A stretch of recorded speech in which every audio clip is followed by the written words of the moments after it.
자, 3. 일제 국권 침탈과 국권 수호 운동 이라는 단원인데요. 자, 여기에서 보면 일제가 이제 국권, 우리나라 이제 권한을 이제 국권을 빼앗아가는 그러한 이제 과정, 그 다음에 또 그에 저항을 하면서 우리나라 국권을 보호하는 그러한 이제 운동들에 대해서 이제 확인할 건데, 먼저 첫 번째 국권 침탈 과정에 대해서 한번 볼 겁니다. 자, 이 국권 침탈 과정 같은 경우에는 그냥 일본이 마구잡이로만 빼앗아가는 게 아니라 우리나라 국권을 조약을 이제 맺음으로써 하나하나 이제 빼앗아가거든요. 그래서 요 국권 침탈 과정에서는 여러분들이 이 조약과 그러니까 조약의 명칭과 그다음에 조약의 내용들을 기억을 하는 게 중요합니다. 자, 먼저 당시 이제 러일 전쟁이 이제 발발을 했어요. 당시 이제 배경을 보면 우리 이제 한반도와 만주를 둘러싸고 지금 이제 러시아와 일본이 이제 주도권을 다툼하고 있는 상황인데, 우리 조선이 이렇게 있고요. 위에는 러시아, 그다음에 중국에는 청나라, 그다음에 일본이 이렇게 있어요. 자, 청일 전쟁으로 이제 우리 우리 동북아시아에서 이 청나라는 이제 힘을 다 잃어버렸어. 이제 남은 거는 이제 우리 러시아랑 일본이 이제 남은 거예요. 우리 조선에 대해서 이제 영향력을 행사할 만한 나라가. 그러니까 이제 러시아와 일본이 이제 다투게 되고요. 자, 이러한 상황에서 일본이 먼저 영국과 동맹을 맺어요. 그게 제 1차 영일동맹인데, 우리 이런 얘기 들어봤죠. 적의 적은 동지다. 자, 우리 러시아가 당시 이제 유럽에서 라이벌이고 사이가 안 좋았던 나라가 있어요. 그게 이제 영국이죠. 그래서 일본 입장에서는 러시아 적이죠. 그러니까 적의 적, 영국은 이제 친구다라는 거죠. 그래서 동맹 맺고요. 자, 이러한 상황에서 이제 일본이 러시아 이제 기습 공격하면서 이제 전쟁이 벌어지고요. 전쟁 딱 터졌을 때 그때쯤에 이제 우리 이제 대한제국은 누구의 편도 들지 않겠다, 중립국이다, 이런 것도 이제 선언을 하고요. 자, 일단은 전쟁이 벌어지고 나서 일본이 우리나라와 먼저 이제 제일 먼저 맺은 조약이 이제 뭐냐면 바로 자, 한일의정서라는 조약을 맺어요.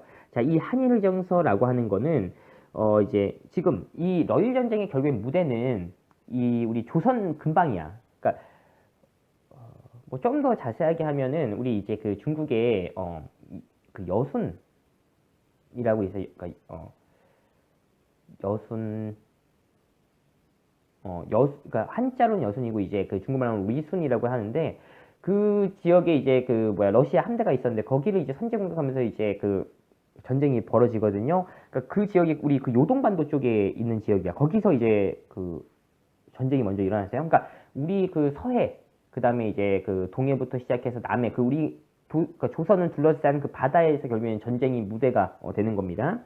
자, 전쟁이 이제 벌어지고 나서 일본이 우리나라와 이제 한일의 정서를 맺었는데요. 이 한일의 정서의 내용은 이제 전략상으로 이제 필요한 대한제국의 영토를 일본이 마음대로 이제 이용하게 한다라는 게 이 한일의 정서의 내용이에요. 자, 그 다음에 이제 이후에 이제 러일 전쟁에서 일본의 우세가 이제 거의 확실시 됐을 때 일본이 우리나라랑 또 조약을 맺어요. 그게 바로 제1차 한일협약이에요. 자, 이 제1차 한일협약의 어떤 내용을 이제 살펴보면 외교와 그 다음에 이제 재정 분야에 일본이 추천한 고문을 이제 파견해요. 고문을 파견한다는 건 결국엔 내정을 간섭한다라는 겁니다. 자, 이렇게 해서 우리가 또 이제 내정을 간섭받게 되고요. 자, 결국에는 이제 러일 전쟁에서 이제 일본이 승리하게 되는데, 자, 일본이 이제 이제 러시아와 조약 맺기 전에 사전에 이제 미국과 자, 가스라테프트 미략이라는 이제 조약을 맺고요. 영국과 제2차 영일동맹 맺고요. 자, 러시아와 러일 전쟁 끝나고 포츠모스 조약 이렇게 이제 맺게 되는데, 결국엔 이 세 조약의 공통점이 뭐냐면, 자, 일본이 우리나라 한반도를 지배하는 그 독점적 지배권을 인정한다라는 거예요. 그러니까 웃긴 거지. 일본이 뭐 미국, 영국, 러시아한테 한반도 우리 대한제국 지배 일본 우리가 하겠다. 그걸 다 인정을 받는 겁니다. 우리는 가만히 있는데 일본이 이렇게 이제 하고 있는 거죠. 자, 여튼간에 이제 러일 전쟁에서 일본이 이제 일본의 승리로 이제 끝났고요. 그 이후에 일본이 우리와 이제 바로 이제 맺은 조약이 이제 뭐냐면 바로 을사조약이라고 하는 거예요. 이걸 다른 말로 제2차 한일협약이라고도 이제 불러요.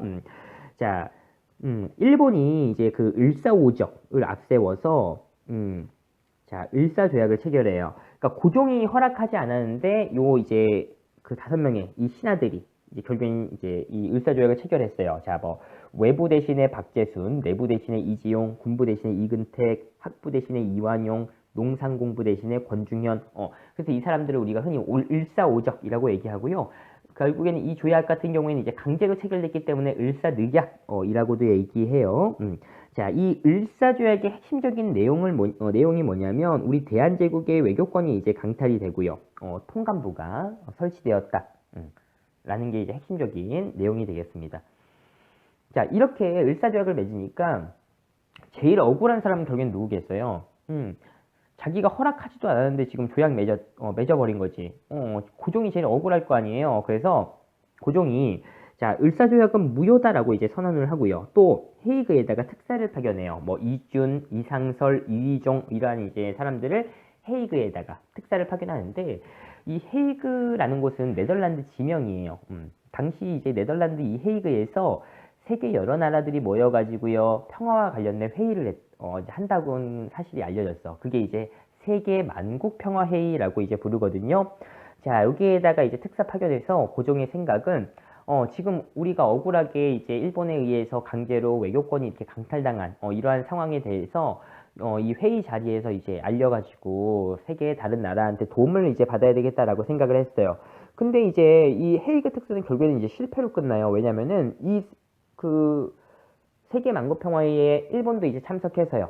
일본인들이 이 헤이그 특사들을 아예 못 들어오게 이제 막은 겁니다. 그래서 결국엔 실패로 끝나게 되고요. 그 다음에 또 이제 여기 황성신문이라는 이제 신문에서 그 논설이 하나 실려요. 장지연이라는 사람이 시리아 방성대국이라는 논설을 쓰는데 이게 시리아라고 하는 거는 오늘 이 밤에 방성대국 목 놓아서 크게 온다라는 거야. 그러니까 지금 을사조약 체결한 거에 대한 억울함 이런 걸 이제 표현하는 글이다라는 걸 알 수가 있고요. 그 다음에 또 학생들도 이 을사조약에 대해서 저항을 해요. 그래서 학생들은 휴학, 학교를 안 가요.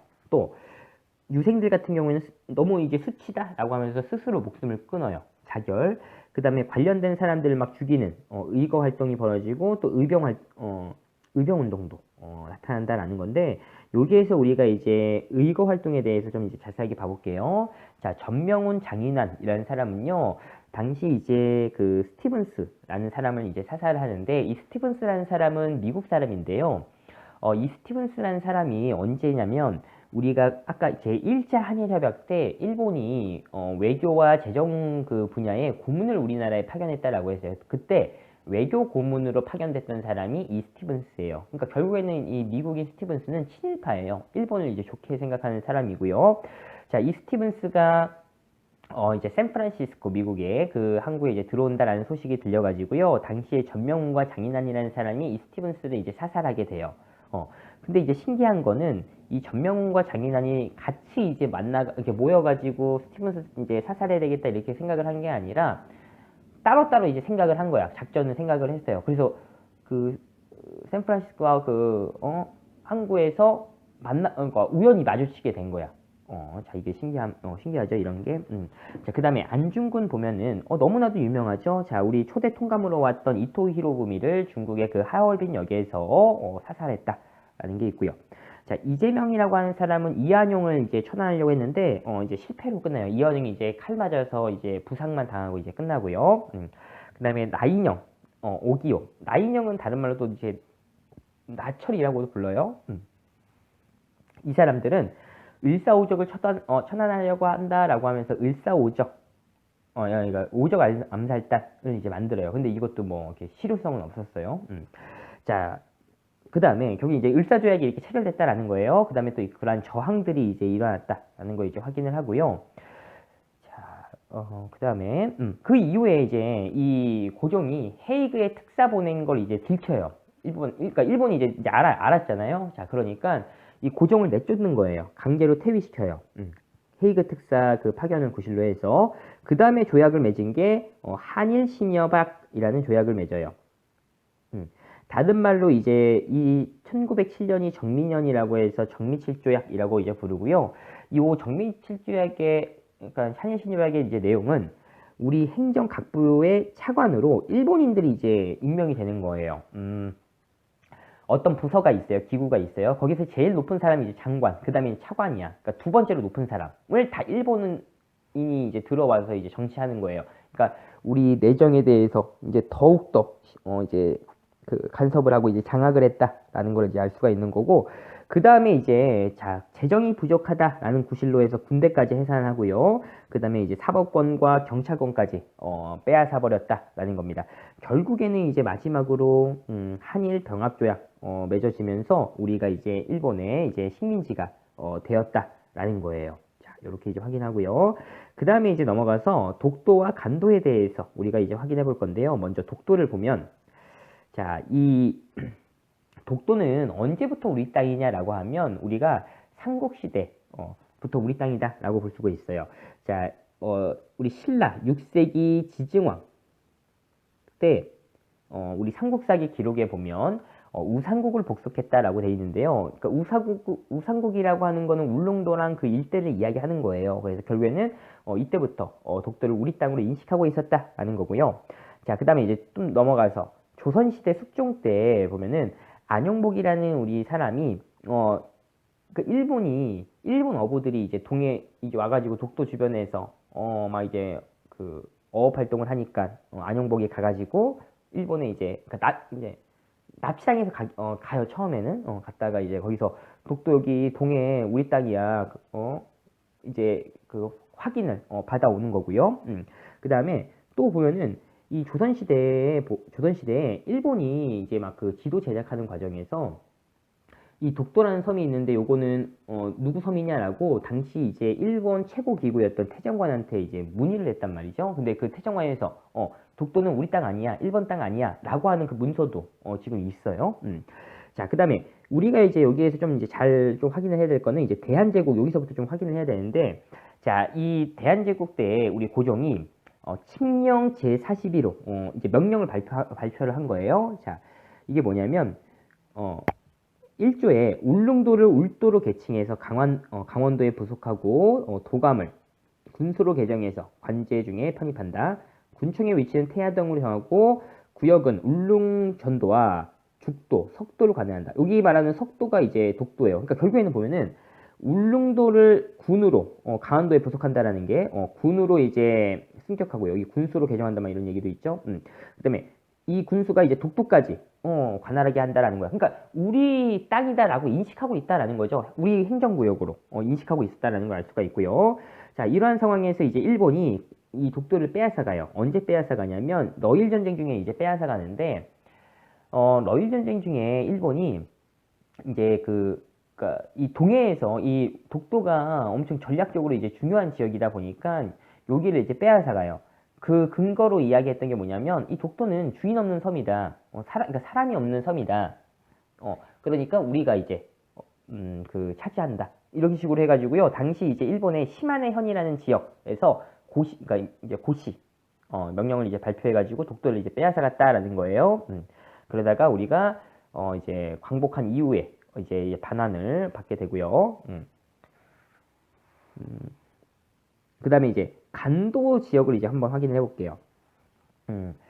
이 간도 지역 같은 경우에는 이 간도는 옛날부터 이제 우리 중국과 약간 이제 분쟁이 있던 지역이었어요. 그래서 당시 이제 조선 숙종 때 보면은 조선과 청이 이제 우리 국경을 확실히 하자라고 하면서 이 백두산에다가 백두산 정계비라는 걸 만드는데 정계비라고 하는 건 경계를 정한다 이런 뜻이에요. 거기 내용을 보면 서쪽에는 압록강, 동쪽에는 토문강 이렇게 이제 정했어요. 자, 이렇게 해서 이제 헤어졌어. 그러다가 이제 19세기 이후에 간도에 우리나라 이제 사람들이 많이 이제 이주를 하고요. 이렇게 하니까 청과 이제 영유권 분쟁이 벌어지게 돼요. 자, 지도를 이제 간략하게 한번 그려볼게요. 자, 요 위쪽이 이제 간도 지역인데, 우리가 여기 백두산 기준으로 해서 서쪽으로 오는 게 압록강, 여기가 두만강이고요. 여기 숭화강 지류, 요 위쪽에 강이 하나 더 이렇게 흘러요. 이게 이제 뭐냐면 통문강이라는 강이거든요. 그래서 원래 처음에 백두산 정계비 이제 세울 때는 자, 서쪽으로는 압록강, 동쪽으로는 이제 여기 통문강을 경계로 한다. 이렇게 되는 거야. 그러니까 그때는 이제 여기가 이제 우리 땅이라고 이제 인식을 했다라고 이제 우리는 이제 생각을 한 거예요. 근데 이 영유권 분쟁이 발생하면서 이제 청나라가 이렇게 얘기하는 거야. 이 토문강이라고 하는 이 토문이라고 하는 거는 두만강을 이야기하는 거다. 자, 여기에서 이제 두만강을 기준으로 한다고 치면 어떻게 되는 거야? 서쪽은 압록강, 두만강 이렇게 우리 지금 한반도 이렇게 되는 거죠. 그러니까 여기는 중국 땅이 된다, 간도는 중국 땅이 된다 이런 거지. 자, 이렇게 하면서 이제 서로 이제 이 토문강에 대한 해석의 차이로 이제 분쟁이 막 이제 일어나고요. 그러다가 대한제국 때 보면은 이제 간도를 우리나라 행정구역으로 여기 함경도 지역 그 행정구역으로 이제 편입해요. 행정구역으로 편입한다라는 거는 우리 땅으로 인식하고 있었다라는 거예요. 그래서 실질적으로 관리도 파견해요. 이 간도를 관리하기 위해서. 그게 이제 간도관리사라고 이제 부르고요. 그 간도관리사로 파견된 사람이 이제 이범윤이라는 사람입니다.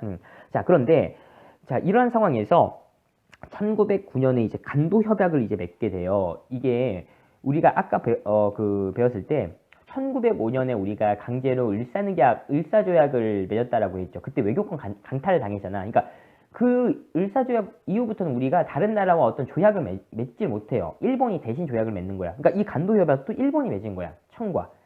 그래서 일본이 만주 지역의 철도 부설권, 그다음에 탄광 개발권을 얻기 위해서 이제 청나라랑 간도 이 협약 맺어가지고 이 간도를 청의 영토로 인정을 해버려요. 그래서 지금도 이제 이 간도 지역은 중국 땅으로 이제 되어 있다는 거죠. 자, 요렇게 해서 이번 시간 마치도록 할게요.